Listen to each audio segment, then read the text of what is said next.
پرانے G D P کے حساب سے گرایا.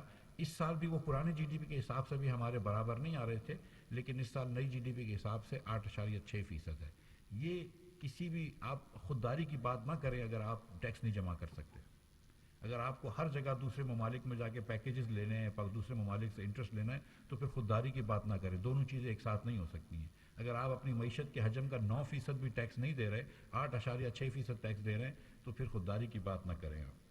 تو یہ ٹیکس کا معاملہ صحیح نہیں کرنا تھا، اور یہ ٹیکس یہ بھی ہم کو ٹھیک کرنا تھا. اس کے بعد آپ کو پتہ ہے ایک انسسٹینیبل سبسڈی دی ہوئی تھی. اس ملک کے اندر ہمیں 120 ارب روپے ماہانہ نقصان کا سامنا تھا پیٹرول اور ڈیزل کی سبسڈی پہ.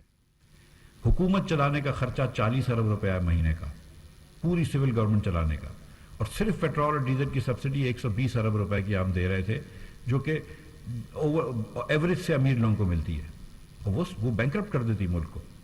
تو وہ کام اور ہمیں پتا تھی کہ وہ بینکرپٹ کر دیتی ملک کو. اور آپ کو پتا ہے کہ یہ حکومت بدلنے سے صرف 1 مہینے پہلے اس کو انسٹیٹیوٹ کیا گیا تھا.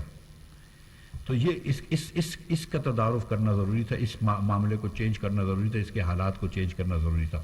تو ہم نے پیٹرول مہنگا کیا، ہم نے ڈیزل مہنگا کیا. اور مجھے بڑا فخر ہے اس پاکستانی قوم سے، میری قوم سے، کہ یہ قوم سمجھی ہے.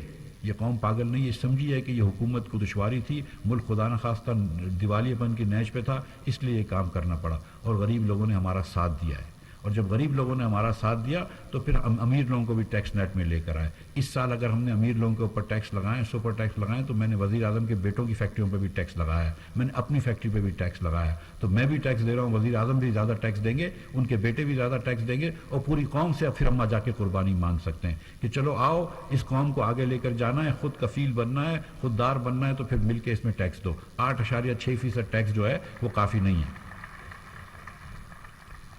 اور ایک بات ہوتی تھی کہ انڈائریکٹ ٹیکسز نہیں لگنے چاہیے، ڈائریکٹ ٹیکسز لگنے چاہیے. ایک زمانے میں ہمارے اوپر بڑی کرٹیسزم ہوتی تھی مسلم لیگ کے اوپر. پھر 4 سال میں ہم نے دیکھا کہ انڈائریکٹ ٹیکسز ہی لگتے رہے. ہم نے ڈائریکٹ ٹیکسز لگائے، نان انفلیشنری ٹیکس لگائے، اور ہم نے سپر ٹیکس لگایا ہے 4% سے لے کے 10% تک. اور کس پہ لگایا 4% بھی؟ اس کے اوپر جس کو 30 کروڑ روپے سے زیادہ آمدن ہے. 1% بھی لگایا اس کے اوپر جس کی 15 کروڑ روپے سے زیادہ آمدن ہے. تو وہ ٹیکس تو میرے خیال سے حق بجانب بنتا ہے. اس کے بعد، اور وہ بھی 1 ٹائم ہے 10% والے ٹیکس. اس کے بعد ہم نے پورے پاکستان کے دکانداروں کو لے کر آ رہے ہیں ٹیکس نیٹ کے اندر. ہم نے ان کو فکس کر دیا بجلی کے بل سے، جو پچھلے ٹیکس تھے اس سے زیادہ کر دیا. انکم اور سیلز ٹیکس کو فکس کر دیا.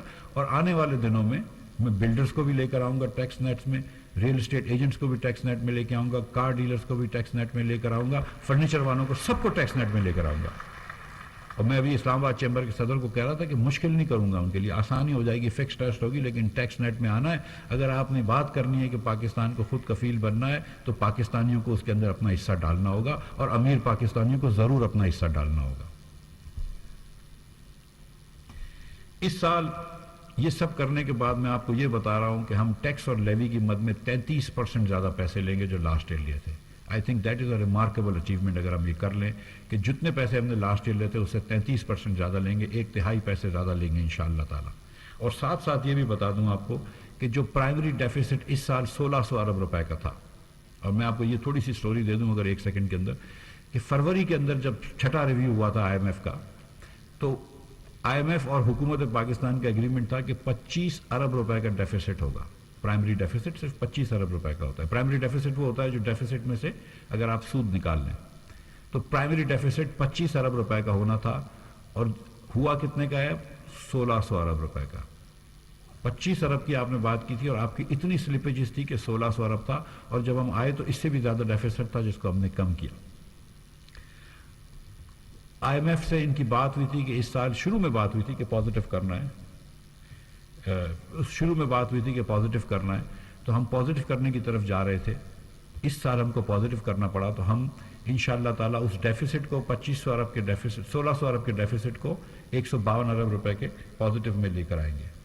یہ 2.5%، 2.25% GDP کی ایڈجسٹمنٹ ہے جو کہ آسان نہیں ہوتی ہے، لیکن ہم نے کر لی ہے. اب اللہ تعالیٰ کی مہربانی سے پاکستان دیوالیے پن کے خطرے سے نکل چکا ہے. پاکستان آؤٹ آف ڈینجر ہے، کوئی ڈیفالٹ کا اب چانس نہیں ہے. حالات پھر بھی مشکل ہیں، ہم کو ایک پاتھ پہ چلنا ہوگا. ہم ادھر زیادہ لبرٹیز نہیں لے سکتے، ڈسپلن میں رہنا ہوگا، لیکن انشاءاللہ تعالیٰ اس ڈسپلن میں رہے تو ہم اپنے مشکل سے نکل گئے. اور یہ نہیں ہے کہ صرف ہم نے مشکل کریٹ کی ہے، ہم نے آسانیاں بھی پیدا کی ہیں. فارماسوٹیکل کی انڈسٹری کے یہاں پہ لیڈران بیٹھے ہیں، فارماسوٹیکل کے انگریڈینٹس کے اوپر 17% ٹیکس لگ گیا تھا اور ریفنڈ نہیں مل رہا تھا، ان کے 40 ارب روپے پھنسے تھے. ہم نے کل ان کا اللہ کی مہربانی سے مسئلہ سلجھا دیا. ہم نے ساتھ ساتھ تمام ایگریکلچر سیڈز کے اوپر سیلز ٹیکس ہٹا دیا. ہم نے سولر پینلز کے اوپر سیل ٹیکس ہٹا دیا تاکہ ہمارے ملک میں زیادہ سولر پینل آ سکے. تو جہاں جہاں مسائل تھے وہاں پہ سولو کر دیے. پاکستان کرتا ہے